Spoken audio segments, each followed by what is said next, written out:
hundreds of billions of US dollars. That is the scale of capital now sitting on the edge of the exit door. Canada's largest banks, RBC and TD, are actively preparing to pull back from the United States, cutting exposure to commercial real estate and business lending. In modern finance, this is not a routine adjustment, it is a liquidity evacuation. And it was triggered by a reckless policy threat from Washington.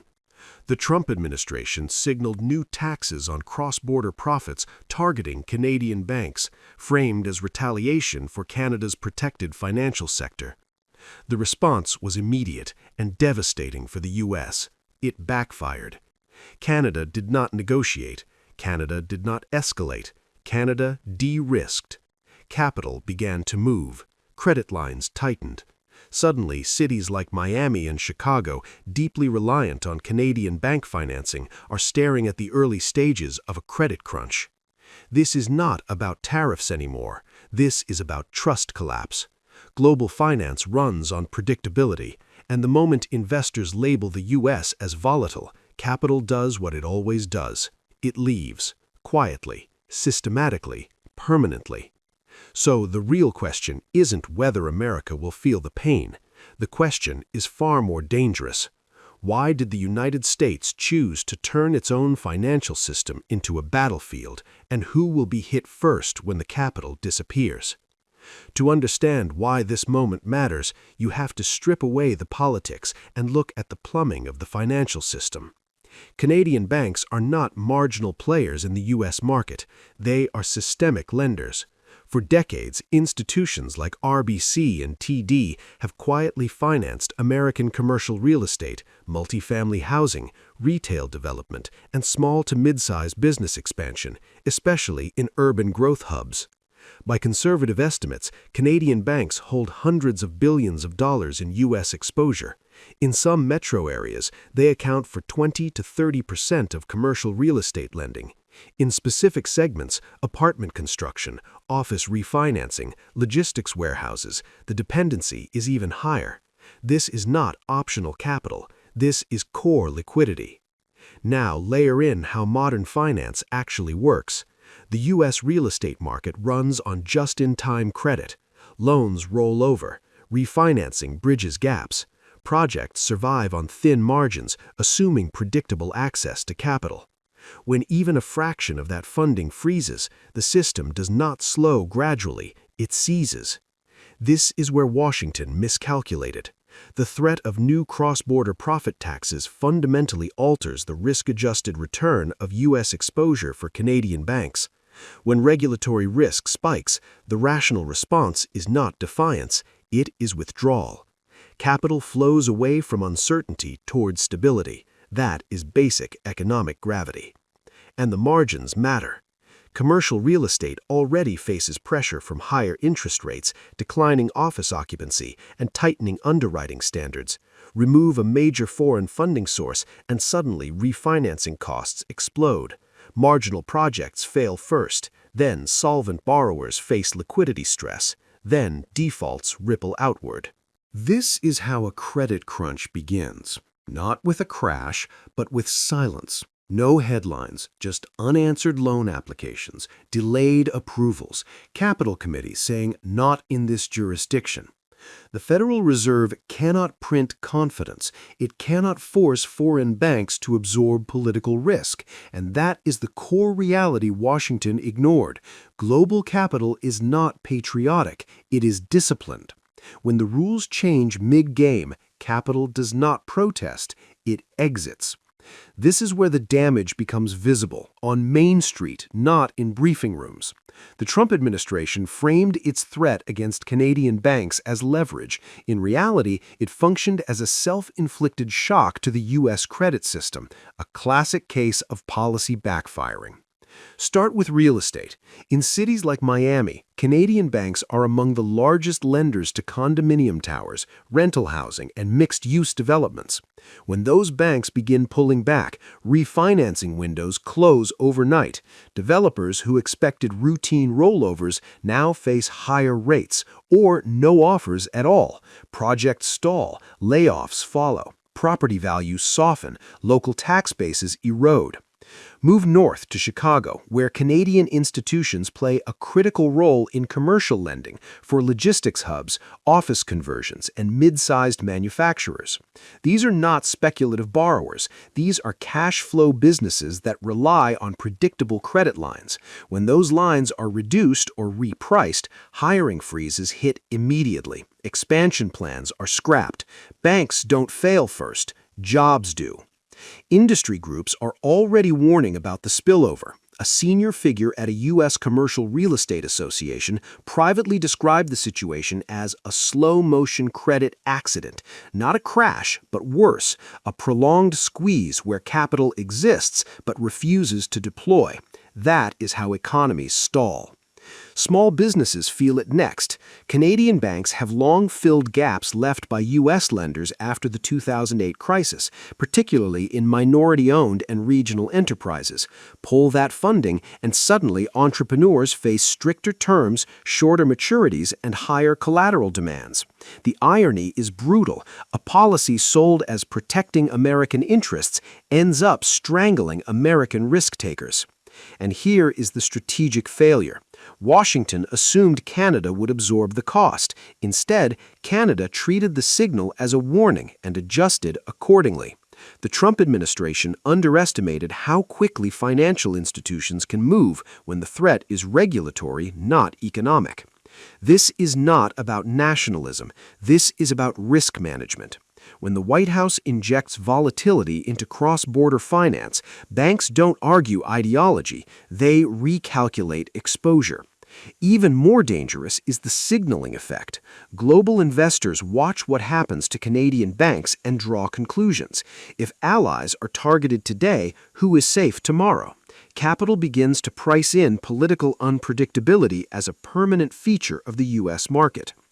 This is the moment when policy turns from pressure to betrayal, not of Canada, but of America's own economic base. By weaponizing uncertainty, the administration didn't punish foreign banks, it taught them to leave. While Washington escalated rhetorically, Canada moved structurally.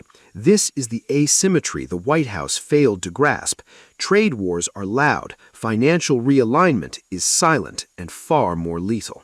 The moment regulatory threats emerged, Canadian banks did not wait for clarity. They activated contingency plans that had been quietly prepared for years. Exposure was reduced, new U.S. lending slowed, capital allocation models were rewritten, and most importantly, Canada began redirecting its financial gravity away from the United States. London and Singapore were not chosen at random. They offer something Washington currently does not: predictability. Stable regulatory frameworks, clear tax treatment, long institutional memory. Canadian banks have increased balance sheet activity through these hubs, deepening ties with European and Asian capital markets that are actively seeking reliable North American partners, without U.S. volatility attached. At the same time, Canada strengthened coordination with Mexico and the EU, not through headlines, but through infrastructure and settlement architecture. Cross-border payment systems were expanded, trade financing lines were diversified, currency exposure was hedged away from U.S. political risk. This is not retaliation, this is risk insulation. And here is the strategic pivot Washington ignored.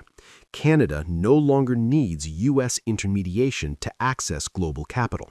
Energy exports, critical minerals, financial services, insurance, project finance, these flows can be routed east or west without passing through New York. That changes everything. In parallel, Canadian pension funds and sovereign capital pools, among the largest and most patient in the world, have begun reassessing U.S. real estate and infrastructure exposure. Not selling aggressively, just not renewing, not expanding, not committing fresh capital. The most dangerous phrase in finance is not sell, it is wait and see. The Trump administration believed pressure would force compliance. Instead, it accelerated a decoupling process that had already begun quietly after years of tariff volatility and policy reversals. Once financial institutions build alternative pathways, they do not dismantle them easily. Redundancy becomes permanence. And this is the core shift Washington ignored. Canada no longer positions itself as America's junior financial partner. It is positioning itself as a stable node in a multipolar system, one that can connect Europe, Asia, and the Americas without Washington at the center. The U.S. assumed leverage because it had size. Canada understood leverage comes from options. When capital has options, threats lose power. And when a partner realizes it doesn't need you anymore, the relationship is already over. This is where the damage becomes irreversible. Financial systems are built on memory. Capital remembers volatility. It remembers betrayal. And once trust is broken, it is not repaired by press conferences or election cycles. That is the strategic cost Washington failed to calculate. For decades, the United States benefited from an assumption baked into global finance. U.S. policy risk was low, temporary, and manageable. That assumption is now gone. The threat against Canadian banks did not exist in isolation. It compounded years of tariff swings, sanctions unpredictability, and regulatory weaponization. Together, they rewired how allies perceive American governance. Even if Trump leaves office tomorrow, the lesson remains. The rules can change overnight. For banks, pension funds, and sovereign investors, that is unacceptable risk. They don't need certainty of profit, they need certainty of process, and the U.S. has begun to look structurally unreliable. This is where rivals quietly gain ground. China does not need to outcompete the U.S. financially, it only needs to appear stable. Russia does not need to attract global capital, it only needs Western capital to fragment. Every dollar that avoids the U.S. system weakens Washington's ability to project financial power through sanctions, liquidity dominance, and crisis response.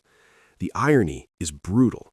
By trying to exert leverage over Canada, the U.S. accelerated a global reassessment of American centrality. Financial networks are being redesigned to minimize exposure to U.S. political cycles. Settlement systems diversify, dollar dependence softens at the margins. None of this happens overnight, but once it starts, it does not reverse. And the Federal Reserve is largely powerless here. The Fed can provide liquidity to U.S. banks. It cannot compel foreign institutions to trust U.S. governance. It cannot force Canadian capital to return. Monetary tools do not solve credibility collapse. This is the real geopolitical shift. America is discovering that power built on trust is far more fragile than power built on coercion, but also far more valuable, and once squandered, it cannot simply be reclaimed. The U.S. didn't just threaten Canadian banks, it taught the world that America itself is a variable risk. Power in the modern world is no longer enforced at the border. It is enforced in contracts, in expectations, in the quiet assumption that tomorrow will follow the same rules as today. The moment that assumption breaks, power begins to leak, slowly at first, then all at once. The Trump administration believed aggression would produce leverage. Instead, it produced flight. Capital did not resist. It did not protest. It simply rerouted itself to places where stability still exists. That is the most dangerous outcome of all, because it is invisible until the damage is already done. Canada understood a fundamental truth Washington ignored. You cannot coerce trust. Once allies learn to operate without you, they do not return out of loyalty. They return only if you become indispensable again, and that takes years, not slogans. So here is the question that should unsettle every American policymaker and investor watching this unfold. If capital has learned it can thrive without the United States at the center of the system, what happens to American power when the next real crisis arrives and the money doesn't come back? Leave your answer in the comments. This debate is just beginning.